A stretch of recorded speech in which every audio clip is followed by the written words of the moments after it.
इस देश का कोई भी बड़ा कोचिंग इंस्टीट्यूट क्यों ना हो, ज़्यादातर इंस्टीट्यूट का एक ब्रांच कोटा में ज़रूर होता है। कोटा जो है आज से 20 साल पहले कुछ नहीं था।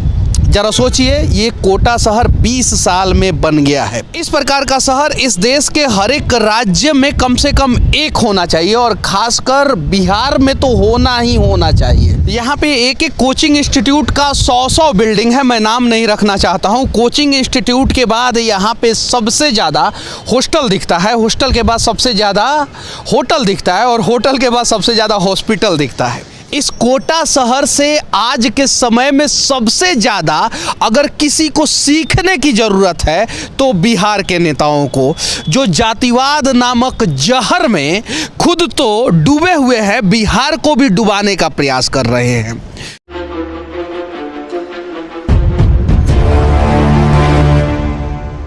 ये प्यारा शहर, छात्रों के सपनों का शहर और छात्रों का शहर राजस्थान का कोटा है।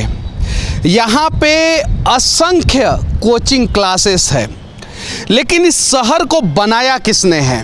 इस शहर को बनाया है देश के अलग अलग कोने से आने वाले छात्रों ने। इस शहर में पहले सिर्फ और सिर्फ एक प्लांट हुआ करता था एनटीपीसी का, जहां से बिजली पैदा किया जाता है। वो प्लांट अभी भी है और धड़ल्ले से इस शहर में पॉल्यूशन फैलाता है। वर्तमान समय में वो पॉल्यूशन कोटा का सबसे बड़ा समस्या है। इस देश का कोई भी बड़ा कोचिंग इंस्टीट्यूट क्यों ना हो, ज़्यादातर इंस्टीट्यूट का एक ब्रांच कोटा में ज़रूर होता है और जिस भी बिल्डिंग पे आपको नज़र जाएगा वहाँ पे एक कोचिंग इंस्टीट्यूट ज़रूर चल रहा होगा। कोटा का सबसे बड़ा बिल्डिंग में जो है कोचिंग इंस्टीट्यूट ही चलता है। एक एक कोचिंग इंस्टीट्यूट का 100 बिल्डिंग है यहाँ पे इस कोटा में। अनेकों होटल्स हैं और ये कोटा जो है आज से 20 साल पहले कुछ नहीं था। जरा सोचिए, ये कोटा शहर 20 साल में बन गया है और 20 साल में इसलिए बन गया है कि यहाँ पे छात्र आते हैं। इस प्रकार का शहर इस देश के हर एक राज्य में कम से कम एक होना चाहिए और खासकर बिहार में तो होना ही होना चाहिए। बिहार में भी इस प्रकार का इंफ्रास्ट्रक्चर का विकास हो सकता है, क्योंकि ज़्यादातर बिहार के बच्चे, उसके बाद से पूर्वी उत्तर प्रदेश के बच्चे और फिर झारखंड के बच्चे ही यहाँ पे आते हैं, जिसमें सबसे ज़्यादा संख्या जो है बिहार के बच्चों की होती है। जब बिहार के बच्चे वहाँ से 2000 किलोमीटर दूर कोटा में पढ़ने आ सकते हैं तो ज़रा सोचिए, अगर बिहार में इस प्रकार का इंफ्रास्ट्रक्चर डेवलप किया जाएगा तो वहाँ पे बच्चे क्यों नहीं आएंगे। यहाँ पे एक एक कोचिंग इंस्टीट्यूट का 100 बिल्डिंग है। मैं नाम नहीं रखना चाहता हूँ। कोचिंग इंस्टीट्यूट के बाद यहाँ पे सबसे ज़्यादा हॉस्टल दिखता है, हॉस्टल के बाद सबसे ज़्यादा होटल दिखता है और होटल के बाद सबसे ज़्यादा हॉस्पिटल दिखता है। इस शहर को इस देश के अलग अलग कोने से आए छात्रों ने डेवलप किया, क्योंकि वो अपने जेब में पैसा भर के आए और यहाँ पे वो पैसा का इन्वेस्टमेंट हुआ और उसके बाद से इस शहर का विकास हुआ। आप देख सकते हैं, ये इस शहर का सबसे बड़ा फ्लाईओवर है ये इस शहर का, और जहाँ भी नज़र जाएगा, जहाँ भी, वहाँ पे सिर्फ और सिर्फ कोचिंग इंस्टीट्यूट, होटल्स, हॉस्टल्स और हॉस्पिटल ही नज़र आएगा। और साथ में कोटा में एक एनटीपीसी का पावर प्लांट जो धुआं फैला रहा है। ट्रांसपोर्टेशन की सुविधा जिस प्रकार से जयपुर से और दिल्ली से कोटा के लिए होना चाहिए उस प्रकार से नहीं है। मुंबई से जिस प्रकार से होना चाहिए नहीं है।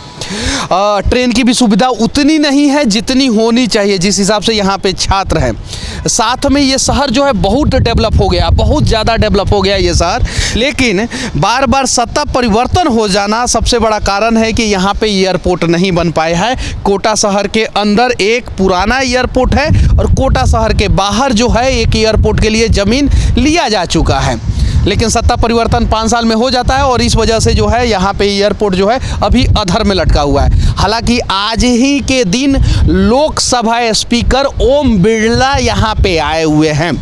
हो सके तो कुछ नया घोषणा करके जाएंगे। दक्षिणी कोटा से विधायक रह चुके ओम बिरला वर्तमान समय में यहाँ से सांसद हैं और उन्होंने कोटा शहर के लिए कुछ किया है। इस प्रकार का विकास का कार्य, इस प्रकार का एजुकेशनल हब हर राज्य में होना चाहिए। साथ में बिहार के नेताओं को एक बार कोटा विजिट जरूर करना चाहिए, क्योंकि कोटा जैसा शहर की ज़रूरत सबसे ज़्यादा बिहार राज्य को है। क्योंकि वहाँ से जो बच्चे आते हैं वो किस कठिनाई से यहाँ पे आते हैं, कितना समस्या होता है, और उसके बाद यहाँ पे आके पढ़ते हैं। अगर वहाँ पे इस प्रकार का इंफ्रास्ट्रक्चर डेवलप हो तो शायद जो है यहाँ की अनेकों कोचिंग संस्थानें जो है वहाँ पे भी अपना ब्रांच खोलेगा, और फिर बिहार के बच्चे बिहार में अपने माँ बाप के हाथों से खाना खा के बिहार में ही पढ़ाई कर पाएंगे। पत्थर के लिए मशहूर शहर ये कोटा ना जाने कब बच्चों के भविष्य को बनाने के लिए मशहूर हो गया, देश के लोगों को पता ही नहीं चला। और बच्चों का भविष्य बनाते बनाते ये शहर 25 लाख लोगों को रोजगार दे दिया, ये भी किसी को पता ही नहीं चला। इस कोटा शहर से आज के समय में सबसे ज़्यादा अगर किसी को सीखने की ज़रूरत है तो बिहार के नेताओं को, जो जातिवाद नामक जहर में खुद तो डूबे हुए हैं, बिहार को भी डुबाने का प्रयास कर रहे हैं। 25 लाख लोगों को प्रत्यक्ष रूप से ये शहर ने रोजगार दिया है, और अब ये पत्थर के लिए फेमस नहीं है, ये बच्चों का भविष्य बनाने के लिए फेमस है। ये बॉयज हॉस्टल है, इधर अनेकों कोचिंग इंस्टीट्यूट है, इधर एनटीपीसी है, इधर जो है कोचिंग इंस्टीट्यूट है, और जिधर भी नज़र जाएगा boys hostel, coaching institute, hotel, hospital और इंफ्रास्ट्रक्चर का डेवलपमेंट।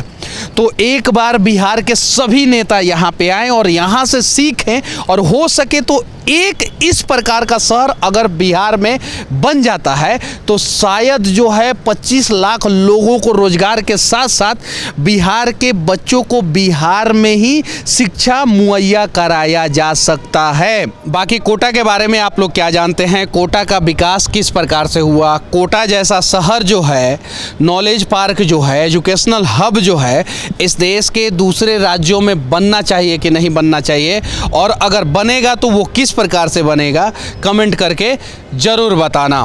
कोटा से सच तक के लिए मैं मनीष कश्यप, जय हिंद।